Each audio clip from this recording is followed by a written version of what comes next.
Phantom voltage can be a frustrating issue in generator control circuits.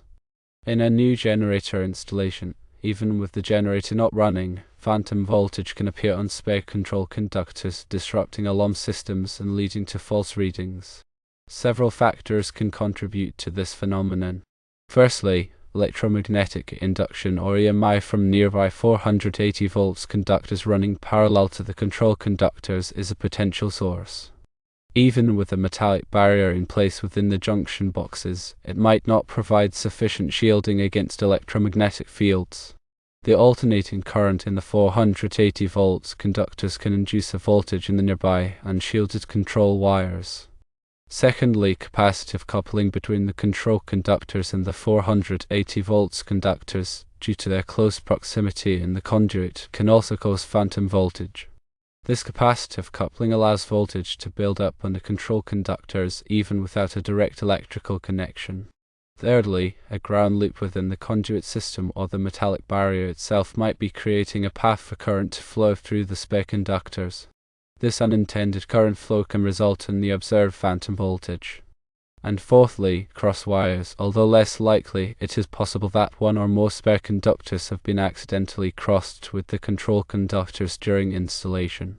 This accidental connection could induce voltage on the spare conductors. To effectively troubleshoot phantom voltage issues, consider these steps. 1. Install additional shielding. Add additional shielding between the 480 volts conductors and the control conductors within the conduit.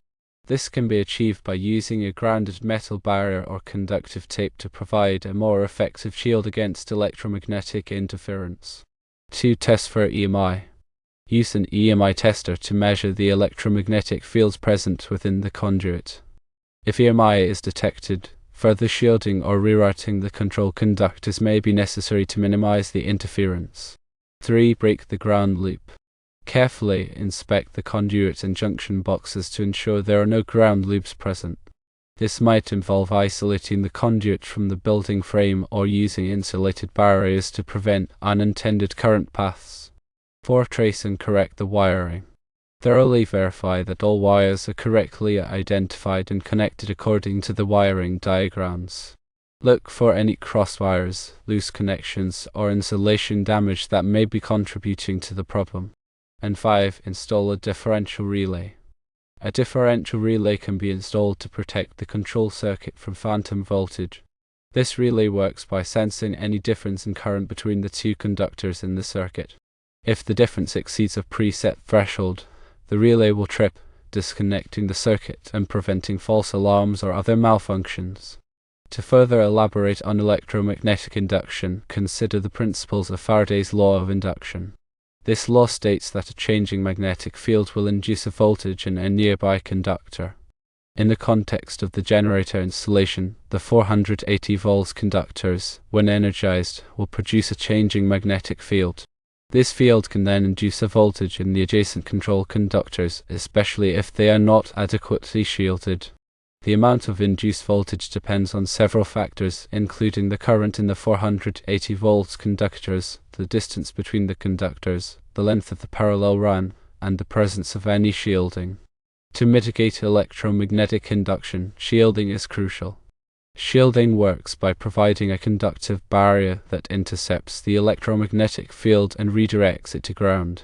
This prevents the field from reaching the control conductors and inducing a voltage. The effectiveness of the shielding depends on the material used, its thickness, and its grounding. A grounded metal conduit can provide significant shielding, but even small gaps or ungrounded sections can reduce its effectiveness. Conductive tape can also be used to provide additional shielding, especially in areas where it is difficult to install a solid metal barrier.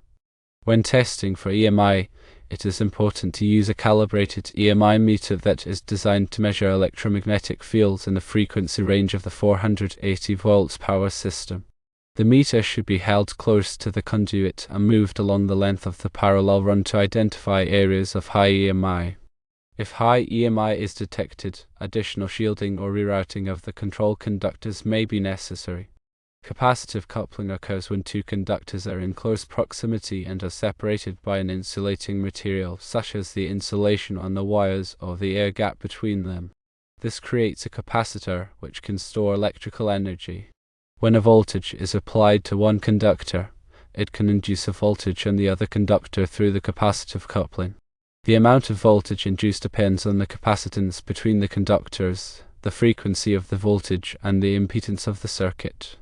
To minimize capacitive coupling, it is important to keep the control conductors as far away from the 480 volts conductors as possible. This can be achieved by using separate conduits or by increasing the spacing between the conductors within the same conduit. Shielding can also reduce capacitive coupling by providing a grounded barrier that intercepts the electric field between the conductors. Ground loops occur when there are multiple paths to ground in a circuit. This can create a circulating current that can cause voltage drops and interference. In the context of the generator installation, a ground loop could occur if the conduit is grounded at multiple points, such as at the generator, at the junction boxes, and at the building ground. This creates a loop through the conduit, the building ground, and the grounding conductors. Current can flow through this loop, creating a voltage drop along the conduit. This voltage drop can then be induced on the control conductors, causing phantom voltage. To break the ground loop, it is important to ensure that the conduit is only grounded at one point. This can be achieved by using insulated fittings at the junction boxes and by isolating the conduit from the building frame. The grounding conductor should also be run directly from the generator to the building ground, without being connected to the conduit at multiple points. When tracing and correcting the wiring, it is important to use a wire tracer or a multimeter to verify that all wires are correctly identified and connected. Look for any crossed wires, loose connections, or insulation damage that may be causing problems. Pay particular attention to the connections at the junction boxes and at the generator. A differential relay is a protective device that is used to detect and protect against ground faults and other abnormal conditions in electrical circuits. It works by comparing the current flowing into and out of a circuit. Under normal conditions, the current flowing into the circuit should be equal to the current flowing out. However, if a ground fault occurs, some of the current will flow to ground, creating an imbalance. The differential relay will detect this imbalance and trip, disconnecting the circuit and preventing further damage. In the context of the generator installation, a differential relay can be used to protect the control circuit from phantom voltage. The relay would be connected to the two conductors in the control circuit and set to trip if the difference in current between the conductors exceeds a preset threshold. This would prevent the phantom voltage from causing false alarms or other malfunctions. In addition to these troubleshooting steps, it is also important to consult the manufacturer's documentation for the generator and the control system. The documentation may contain specific recommendations for troubleshooting phantom voltage issues. It is also important to follow all applicable electrical codes and safety regulations when working on electrical equipment. When dealing with phantom voltage, remember that it is a symptom of an underlying problem, not the problem itself. The key is to identify the root cause and address it effectively. By following a systematic troubleshooting approach and considering the various factors that can contribute to phantom voltage, you can resolve the issue and ensure the reliable operation of the generator control system. Furthermore, the length of the control conductor run, spanning 34 floors, can exacerbate the effects of both electromagnetic induction and capacitive coupling. The longer the conductors, the greater the surface area exposed to electromagnetic fields and the larger the capacitance between the control and power conductors. This increased exposure and capacitance can lead to a more significant buildup of phantom voltage. Consider using shielded control cables to further reduce the impact of EMI and capacitive coupling, especially given the long conductor run. Shielded cables have a conductive layer that surrounds the inner conductors and is connected to ground, providing a barrier against electromagnetic interference and reducing capacitive coupling. The effectiveness of the shielding depends on the quality of the cable and the proper grounding of the shield. Make sure the shield is grounded at one end only to avoid creating a ground loop. The grounding should be done in accordance with the manufacturer's recommendations and applicable electrical codes. When testing the control circuit, it's important to use a high impedance voltmeter to avoid loading the circuit and affecting the voltage readings. A low impedance voltmeter can draw current from the circuit, which can reduce the voltage and mask the presence of phantom voltage. A high impedance voltmeter has a very high internal resistance, which minimizes the amount of current it draws from the circuit. This allows for more accurate voltage measurements.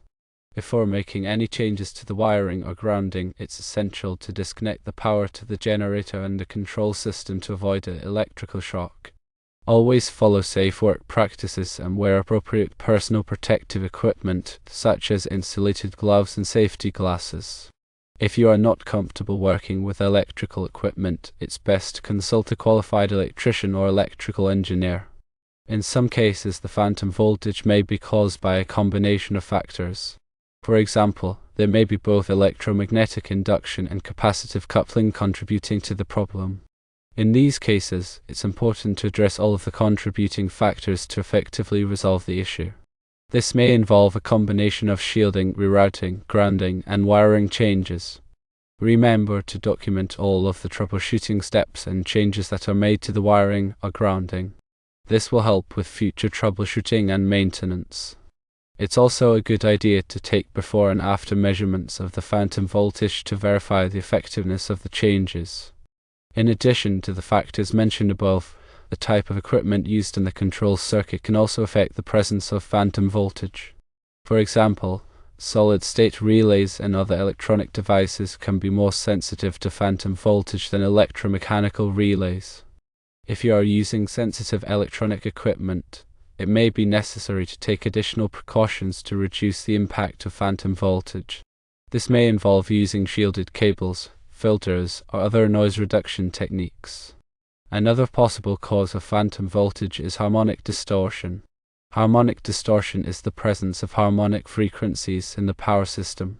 These harmonic frequencies can be generated by nonlinear loads such as electronic equipment and variable frequency drives. Harmonic distortion can cause a variety of problems, including phantom voltage, overheating of equipment, and interference with communication systems. To mitigate harmonic distortion, it may be necessary to install harmonic filters or to use equipment that is designed to reduce harmonic generation. In some cases, the phantom voltage may be caused by a problem with the generator itself. For example, there may be a ground fault in the generator windings or a problem with the voltage regulator. If you suspect that the generator is the source of the phantom voltage, it's important to have it inspected by a qualified generator technician. They can perform tests to identify any problems with the generator and recommend appropriate repairs. The initial observation of the phantom voltage disappearing when bonding spare conductors to ground suggests a capacitive coupling issue. Bonding provides a path to ground, dissipating the accumulated charge. However, this is only a temporary workaround. A permanent solution involves addressing the root cause of the coupling. Consider the routing of the control conductors relative to the power conductors. Are they running parallel and in close proximity for a significant distance? If so, rerouting the control conductors to increase the separation distance can reduce the capacitive coupling.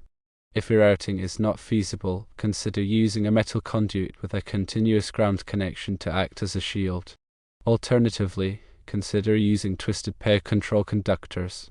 Twisting the conductors helps to cancel out the effects of electromagnetic interference and capacitive coupling. The tighter the twist, the better the cancellation. The fact that the generator is not yet running does not eliminate the possibility of EMI or capacitive coupling. Even with the generator off, there may be residual voltage or induced voltage from other sources. For example, there may be other power cables running nearby that are energized. Consider using a spectrum analyzer to identify the frequencies and sources of the electromagnetic interference. This can help you to determine the best way to mitigate the interference. It's also important to consider the grounding of the generator and the control system. The grounding should be done in accordance with the applicable electrical codes and the manufacturer's recommendations. Improper grounding can create ground loops and increase the risk of phantom voltage. Verify that all grounding connections are clean, tight, and free of corrosion. Consider using a ground resistance tester to measure the resistance of the grounding system. A high resistance indicates a poor grounding connection. In some cases, it may be necessary to install a dedicated grounding electrode for the generator and the control system. This can help to improve the grounding performance and reduce the risk of phantom voltage. When testing the control circuit, it's important to use a properly calibrated multimeter. An inaccurate multimeter can give false readings and lead to incorrect conclusions. Before using the multimeter, verify that it is calibrated and that it is set to the correct range. Also, be sure to use the correct test leads and to connect them to the correct terminals in the multimeter. When measuring voltage, connect the test leads in parallel with the circuit. When measuring current, connect the test leads in series with the circuit.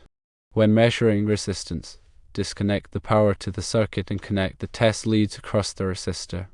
It's also important to be aware of the limitations of multimeters. Multimeters are not designed to measure high-frequency signals or to detect small changes in voltage or current. If you need to measure high-frequency signals or to detect small changes in voltage or current, you may need to use a more specialized instrument, such as an oscilloscope or a spectrum analyzer. When troubleshooting electrical problems, it's important to have a good understanding of electrical theory. This includes Ohm's law, Kirchhoff's laws, and the principles of electromagnetism.